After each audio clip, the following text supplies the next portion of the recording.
Muhammad. When Moses, so go you and your God and fight them off, we shall sit over here. We see Moses at that point, after this disobedience, he says in Surah Al-Ma'idah, chapter verse 25, قال ربي إني لا أملك إلا نفسي وأخي. Oh my Lord, I have nobody except for myself and my brother. That's the first point we're going to mention. The second point, وَإِذْ قَالَ مُوسَى لِقَوْمِهِ اذْكُرُوا نِعْمَةَ اللَّهِ عَلَيْكُمْ. Remember the blessing of Allah upon you. إِذْ أَنْجَاكُمْ مِنْ آلِ فِرْعَوْنَ يَسُومُونَكُمْ سُوءَ الْعَذَابِ يُذَبِّحُونَ أَبْنَاءَكُمْ وَيَسْتَحْيُونَ نِسَاءَكُمْ. And remember, when Moses said to his people, remember Allah's favor upon you when he delivered you from Pharaoh and his people. They afflicted you with evil chastisement, slaughtering your sons and sparing your women. Yastahyun is not sparing. Yastahyun is indignifying your women. And this was a great trial for you. And then the third verse, وَإِذْ نَجَّيْنَاكُمْ مِنْ آلِ فِرْعَوْنَ يَسُومُونَكُمْ سُوءَ الْعَذَابِ. Speaking of the same concept, يُذَبِّحُونَ أَبْنَاءَكُمْ وَيَسْتَحْيُونَ نِسَاءَكُمْ وَفِي ذَلِكُمْ بَلَاءٌ مِّن رَبِّكُمْ. Now, what do we take from these? First of all, today when I was reviewing similarities, honestly, I had a hard time choosing because there are so many. Not only that, some of them are sensitive in our politically correct world. As you guys are well aware, there are certain things you can't say, even if they're true, even if they actually happened. So I decided to go with these two concepts. Fatima alayha salatu wassalam, sallu alayha wa abiha wa ahliha. Sayyidah Fatima and her first servant, she reminds you who the Arabs were. She reminds them who they were. She says, وَكُنْتُمْ عَلَى شَفَى حُفْرَةٍ. And you were at the edge of a pit. You were about to fall. You were the grasp of he who was in rush. You were adhill, khasi'een, worthless, fruitless, useless. فَأَنَارَ اللَّهِ بِأَبِي مُحَمَّدٍ صلى الله عليه وآله. Allah enlightened your world through the nur of Muhammad. Why does Sayyidah Fatima say this? She is trying to remind them of who they are and who they own everything they have to. In fact, what she says to them could apply to every nation that has accepted Islam. Who were we before we were Muslims? We used to be idol worshippers. We used to be non-believers. We used to be mushrikeen. We had animosity and hate and vengeance from one another. Islam eliminated that. In our modern day, unfortunately, certain Muslim countries have their own benefits. They put their own benefits ahead of the collective good. Hence, you have wars. But that didn't exist when the leaders were pure at heart. Now, Imam Zainul Abidin, in his sermon in Kufa, what does he say? He says, you have struck us down with a sword that we have given you. This is our sword that's in your right hand. We have given you this to fight your enemy, yet you turn around and you strike us down with it. Our enemy and yours, they're the same enemy. Yet, you have sided with the enemy against us. Who were the enemy? The enemy were Bani Umayyah, were Yazid and Bani Umayyah. No different than the Israelites and the Ajl and the bull that they worshipped. Why do I draw that comparison? Because those, like a Samiri, who had power prior to Moses, and those who had power prior to Muhammad sallallahu alayhi wa decided they could not tolerate not having power. They could not tolerate being equal to everyone else around them. The Samiri created a bull and deceived the people. A bull, a calf nonetheless. And deceived the people, telling them this is the God of Moses. What did Bani Umayyah do? They changed Islam according to their own interpretation and benefits, and says this is Islam. And in both cases, we see only a few remained on the true path.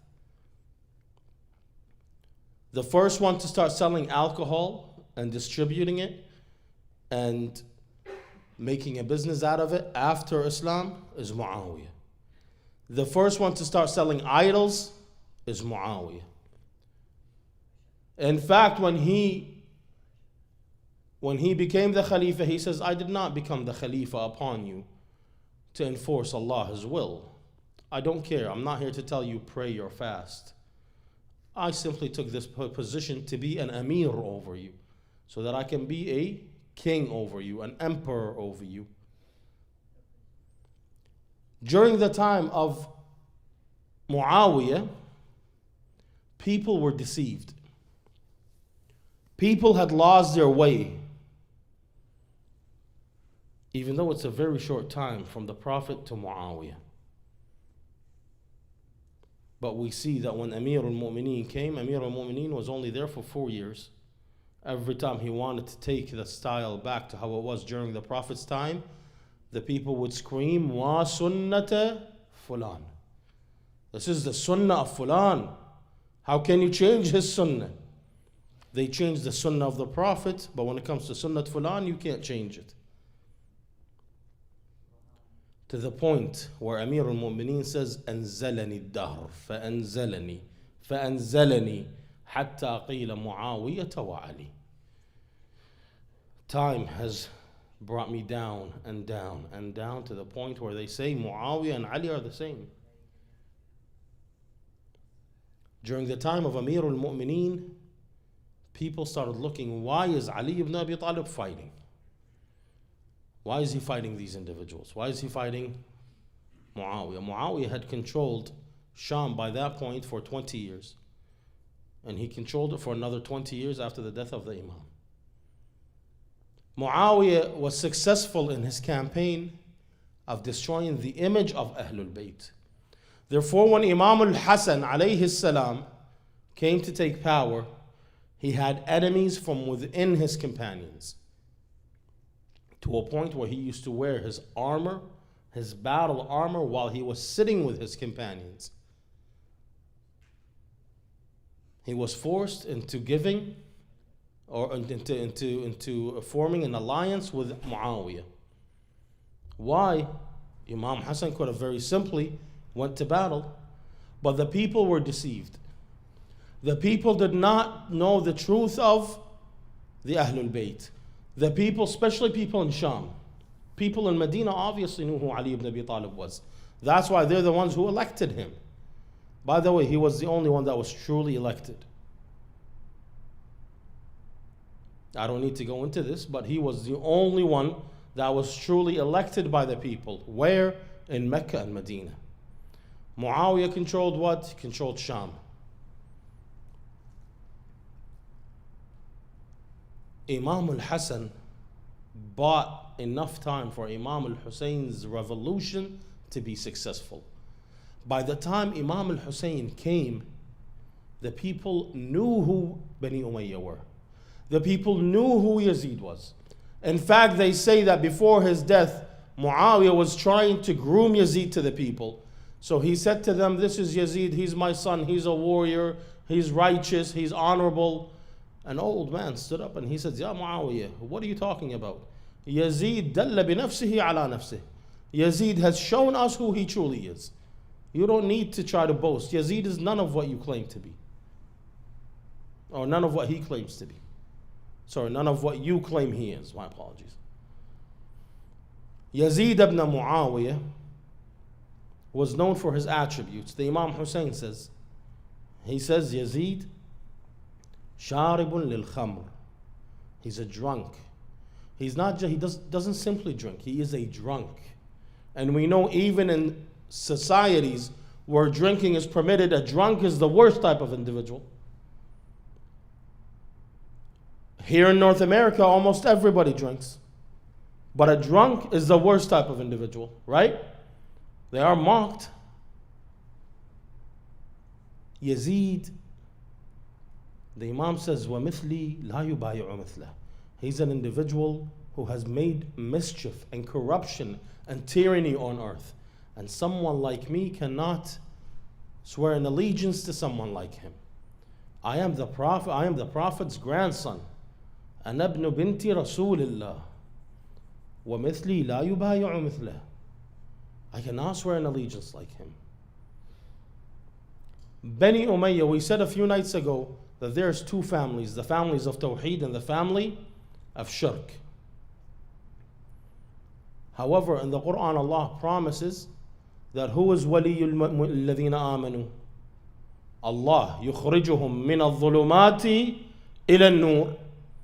Allah is the Mawla, is the Wali, is the supporter of the believers, removing them from darkness into light. وَالَّذِينَ كَفَرُوا أَوْلِيَاؤُهُمُ الطَّاغُوتِ. They don't have only one supporter, they have many supporters. But their supporters are the Taghut. What is Taghut? Do you guys know what the word Taghut means? Taghut means devils. Devils, not just the devil, but all of the devils. All of mischief, all of wrong, all of corruption. How can they assist them? How do they assist their allies? يخرجونهم. They يخرجونهم من النور إلى الظلمات. They take them from light into darkness. On the one hand, your supporter is Allah. And on the other hand, your supporter are plenty mischievous individuals, devilish individuals. Who has the upper hand? Yes, the supporters of monotheology, of Tawheed, of the way of Allah. Yes, they will be killed, they will be mocked, they will be belittled, they will be made to seem weak. Hence the Quran says, and we have written in the Zabur, in the scriptures, after the dhikr, after the remembrance, in al-ard, that this earth will be inherited by those who were deemed to be weak. They were deemed to be weak. Were they actually weak? Absolutely not. Was Hussein actually weak? Absolutely not. But they were made to appear so by calling him a Khariji. Just like we said yesterday, Al-Husayn ibn Numair, he said, Ya Hussein, Ya ibn Abi Turab, your prayer is not accepted. Subhanallah. The grandson's prayer is not accepted, and Husayn's prayer is accepted. We said that in Karbala, both parties prayed. The party of Imam Hussein and the party of Umar ibn Sa'd. They both prayed. Umar ibn Sa'd prayed properly. Imam Hussein prayed 2 rak'ah, called the prayer of the one who was frightened. Not that he was frightened, but the situation calls for that prayer. In time of battle, the situation doesn't call for your full prayer. Just like when you're traveling, do you do full prayer? Likewise in battle, likewise during a storm that you fear, you pray Salatul Kha'if. That's the type of prayer. And how did he pray? While arrows are showering. One of his companions who stood in front of him, they say he fell to the ground with 30 arrows in his body. And within his last moments, he said, Yabna Rasulillah, awfayt? Did I pay my dues? He says, yes. He said, Yabna Rasulillah, but I had not prayed. He said, don't worry. You have paid your dues. You can pray there. And I am following you. The Bani Umayyah had created this ajl, that was exemplified by Yazid ibn Muawiyah. What did this ajl do? Deviate the people from their path. And just like when Moses came down and destroyed the calf, it reawoke the people. And just like Hussein, when he came and he destroyed Yazid. Who here thinks the battle ended up with the victory of Hussein or the victory of Yazid? Let me see a show of hands. Who won the battle? Hussein? Let me see a show of hands. Not a single one of you put their hand down. Why? Why didn't Yazid win the battle? Hussein died. Why didn't Yazid win the battle? Let me hear you guys. Why don't you guys think that Yazid won that battle? Technically, from a military standpoint, Yazid was the one that was victorious. But why do you say he wasn't victorious? Someone say something. I thought you said lettuce. Legacy. Legacy. What else? Give me another one. Not a vegetable, something else. Legacy. What is the determining factor of victory? People remember you. But you lost. We can look at it in two ways. The first way, we can say the immediate victory. And the second thing we can look at is we can say the legacy of the victory, what that victory leaves behind. Imam Hussein was killed. Did he think he was going to survive that war? What did he say in Medina? His brother came to him, Muhammad ibn al-Hanafiyyah.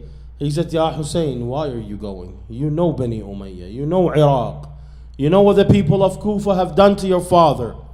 And you know that Bani Umayyah have no honor. Why are you going? The Imam says, Sha'Allah an yara'ni qatila. Allah wishes to see me martyred. And he says, then why take the women? The Imam answered him, Wa sha'Allah an yarahunna sabaya. Allah wants to see them sabaya, imprisoned, captives. Why? Because only through the death of Hussein could the world be shaken. What happens when your brother is a heavy sleeper? You shake him, right?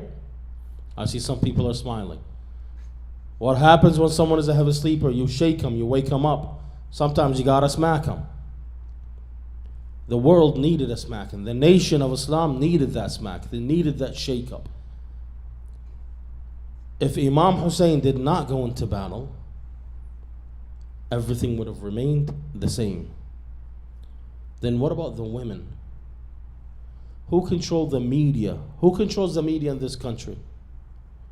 As much as they want to say it's free media, in reality the government controls the media. Because anything you say that goes against their ideology, they say it as hate speech.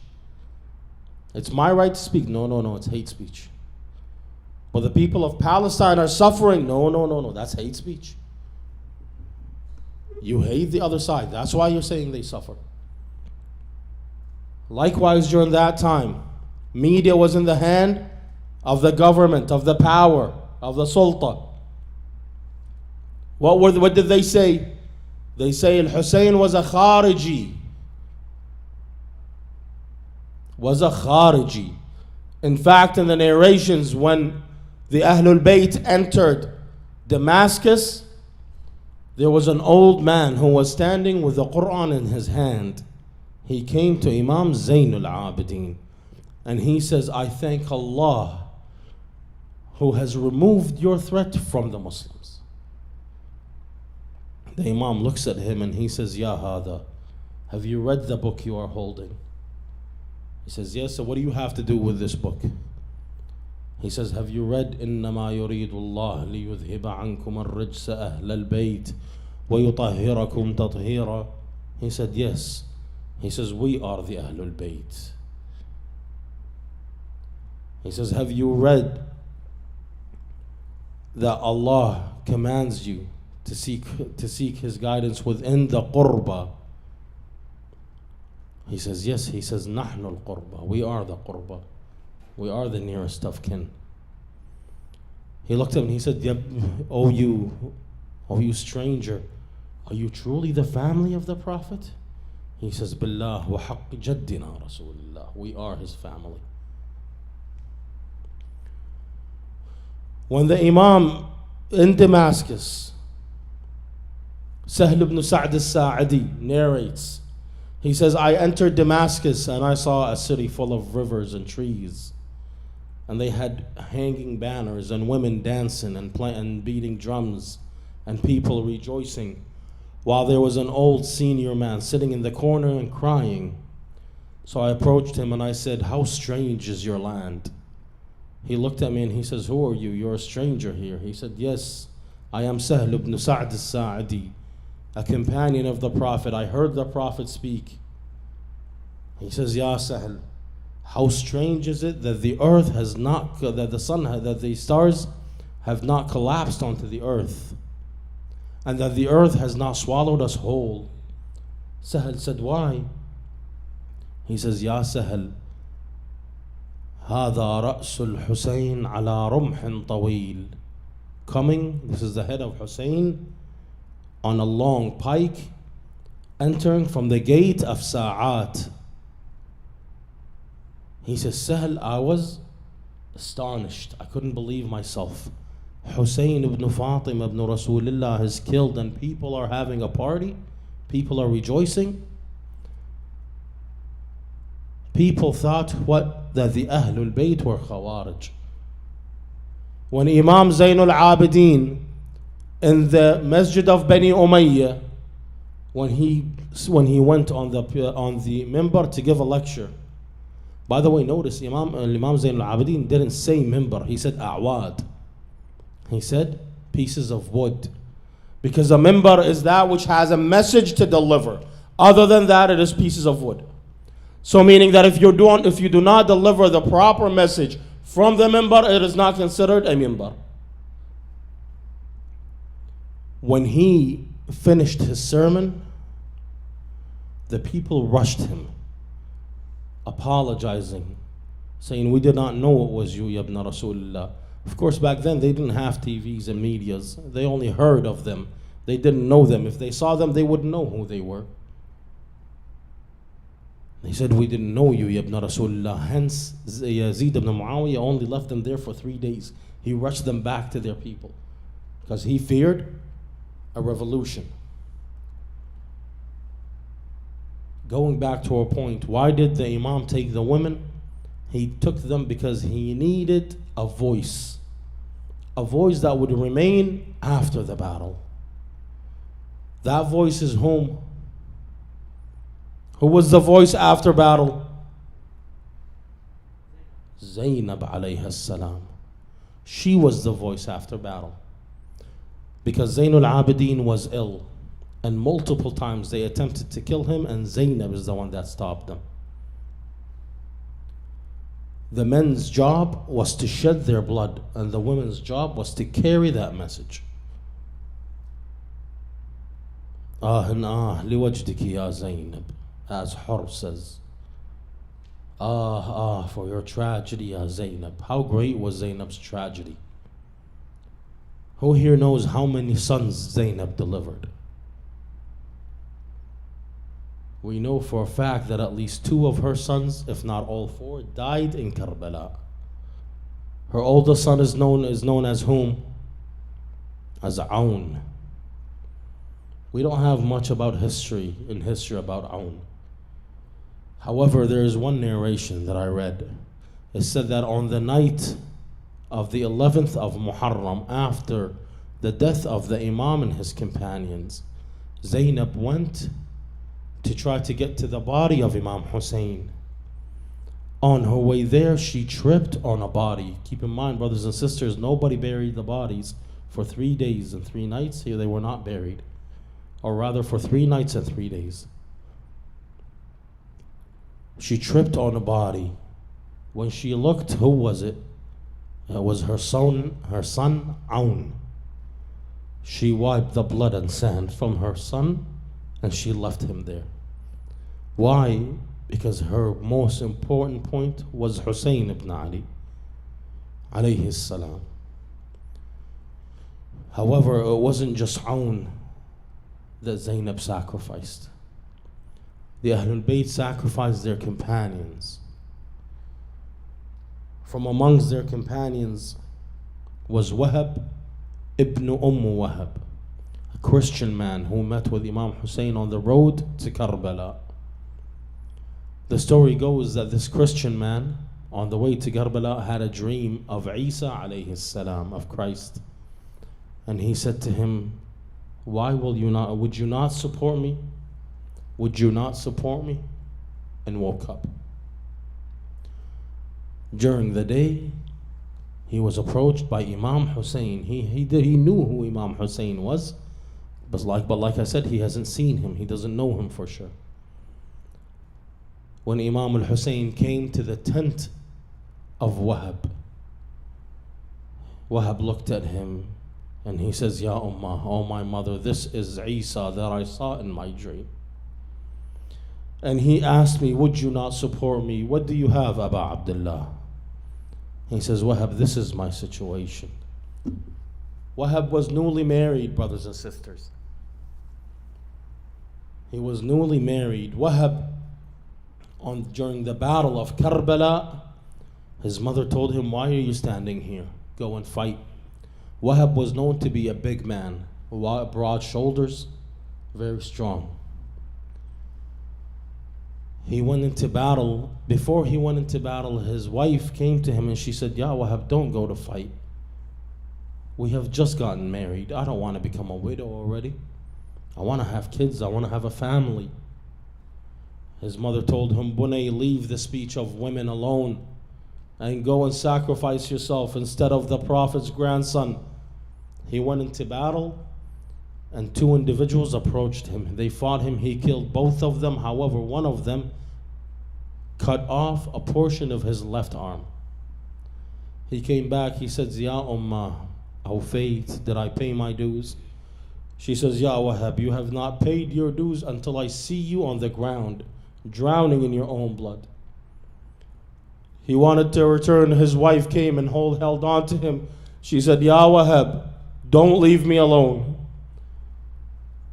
His mother yelled out to him, leave her, Wahab. Go fulfill your obligation. Wahab went out, fought until he fell to the ground. When he fell to the ground, he looked up and he saw his wife with this piece of metal pole fighting along his side, saying, Ya Wahab, defend the honorable ones. Defend the lineage of Muhammad. He says, woman, what are you doing? It wasn't but a few moments ago you were denying me. Why are you now fighting along me? She said, Ya Wahab, forgive me. فَإِنَّ وَاعِيَةَ الْحُسَيْنِ The tragedy of Hussein has destroyed me, has taken me. He says, what did you see? She says, I saw him standing by the pole of the tent saying, وَاقِلَّةَ نَاصِرًا How little supporters I have. He said, Ya Aba Abdullah, return her to the tent. She refuses to go back. They say after he was killed, his mother came to him and she said to him, congratulations. I congratulate you for this victory.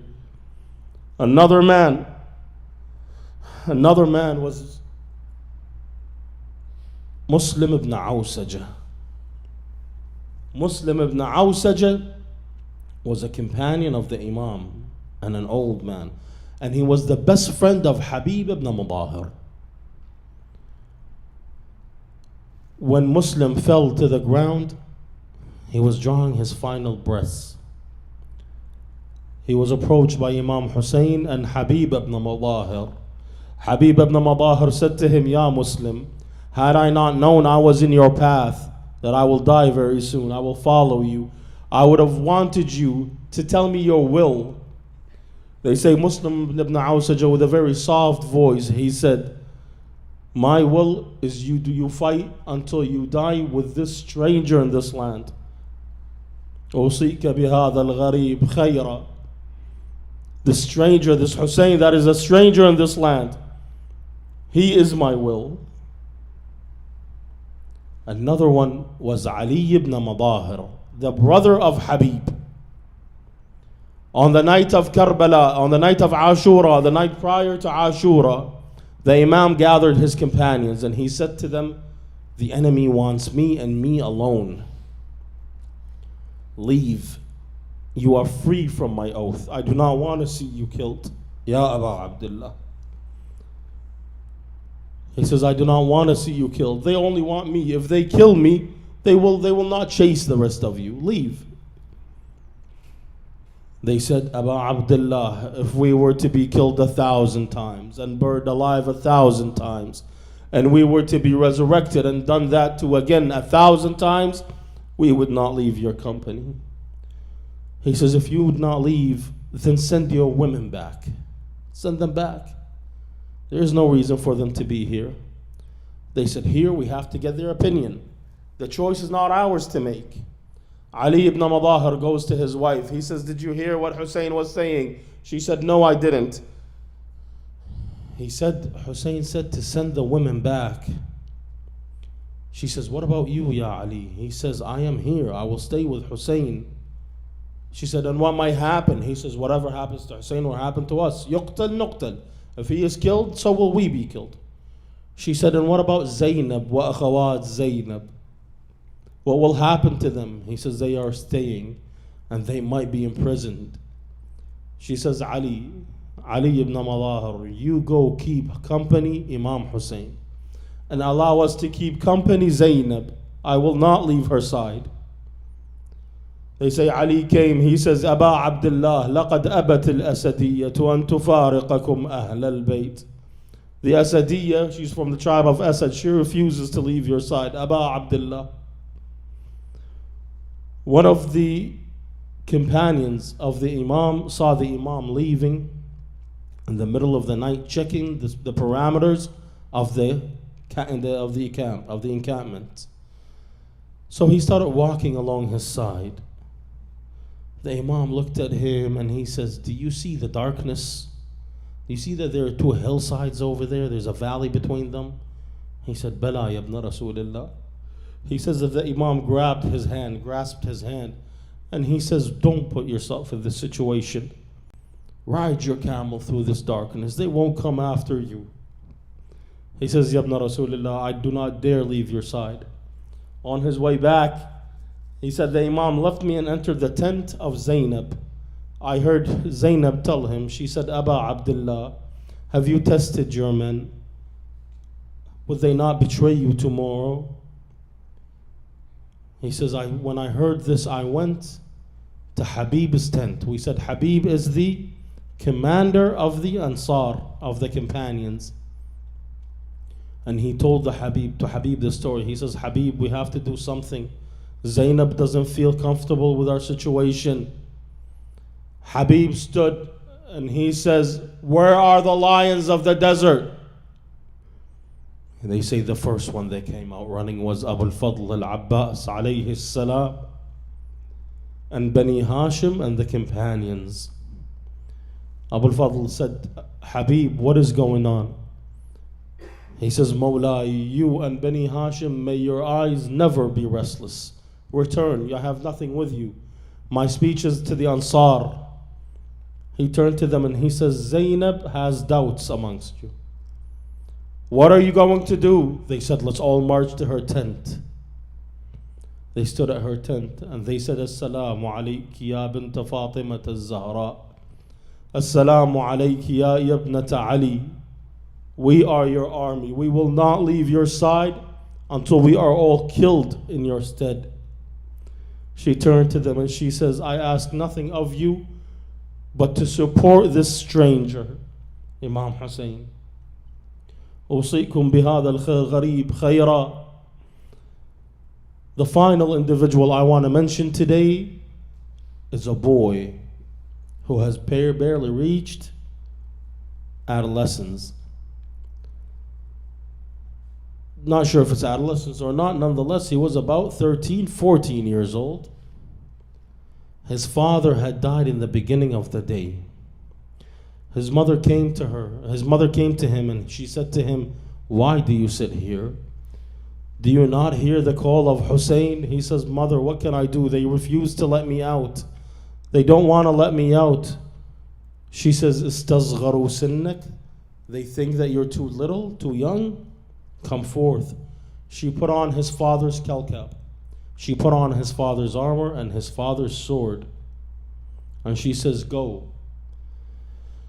They say when he came, he stood on a mount to seem a bit larger than he was. And he says, "Ya Aba Abdullah, Ya Ibn Rasulullah, give me permission to go to battle." The Imam Hussein looked at him and he said to his companions, "This is a boy whose father has already been killed. And I do not want his mother to lose two dear ones in one day."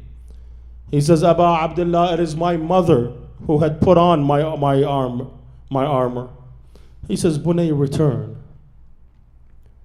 He returned crying, dragging the sword. She says, "What happened?"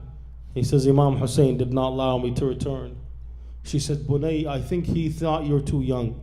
Come forth." Come forth. She tied his armor from the back so that it was tied on his body. She took the strap of the sword and she made it shorter so that it hung higher on his body.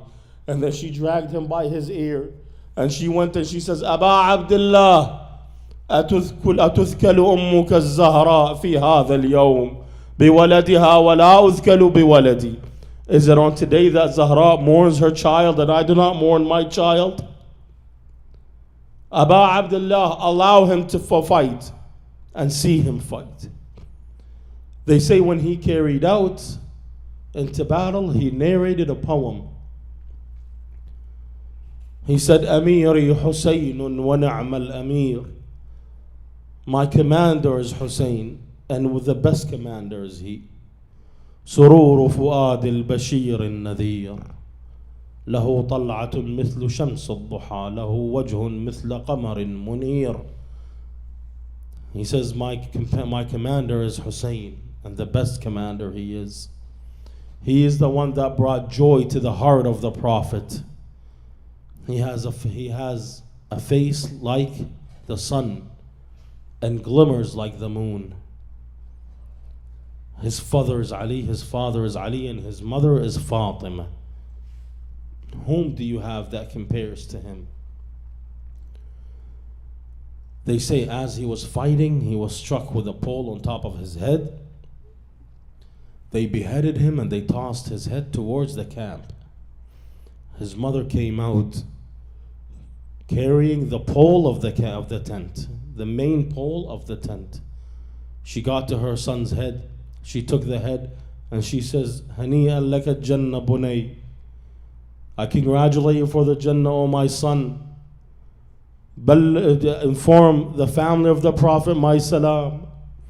Then she carried the pole and she says, "Ana ajuzun sayyidi dha'ifa khawiyatun baliyatun nahifa adribukum bis-sayf darbatin anifa udafi'u an bani Fatimati al-sharifa." I am an old, feeble woman, weak, skinny, frail. However, I will strike you with the sword, a mighty blow, defending the sons of the honorable Lady Fatima. Brothers and sisters, these are the companions of Hussein. Hussein did not only give his sons and his father and his brothers. In fact, one would say it would be rather normal if Hussein only gave his family. Rather, it is the truthful men and women and youth that stayed by his side regardless of the situation. I ask Allah بحق الحسين الوجيه وجده وأبيه وأمه وأخيه والتسعة المعصومين من بنيه that he may hasten the appearance of our Imam al-Asri wa Zaman, and that he might fill our hearts with the true Iman and the true faith in Ahlul Bayt, that we may remain on their path. وإلى أرواح المؤمنين والمؤمنات وأرواح من مات على الهدى والإيمان رحم الله من قرأ الفاتحة مسبوقة بالصلاة على محمد وآل محمد.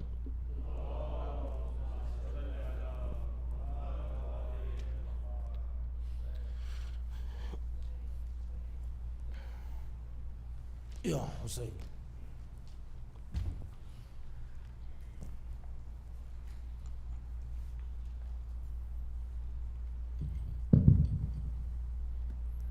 Hussein, Ya Hussein, Ya Hussein, Ya Hussein, Ya Hussein, Ya Hussein.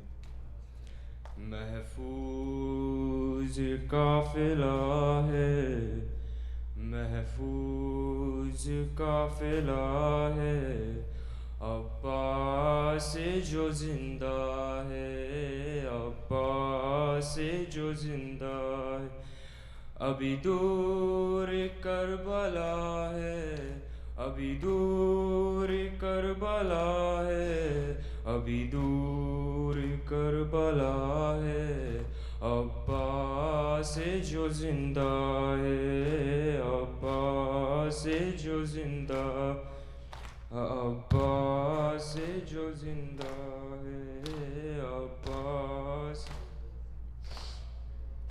اس نوری کارواں میں نوری اماریو ہے، نوری اماریوں میں نوری سواریاں ہے، نوری سواریاں ہے، سر پر علم کھلا ہے، عباس جو زندہ ہے، عباس جو زندہ ہے، عباس جو. نامحرموں کا مجمع ہٹ ہٹ کے گزرتا، پہرے میں باوفا کے طے ہو رہا ہے رستہ، طے ہو رہا ہے رستہ، کیا شان و دبدبا ہے، عباس جو زندہ ہے، عباس ہے، عباس جو. عباس جیسا بائی سالار کارواں ہے، بولے حسین مجھ کو پھر کوئی غم کہا ہے، پھر کوئی غم کہا ہے، ہر غم کی یہ دوا ہے، عباس جو زندہ ہے، عباس ہے، عباس جو زندہ ہے. یا حسین، یا حسین، یا حسین، پر محمد والے محمد صلوات.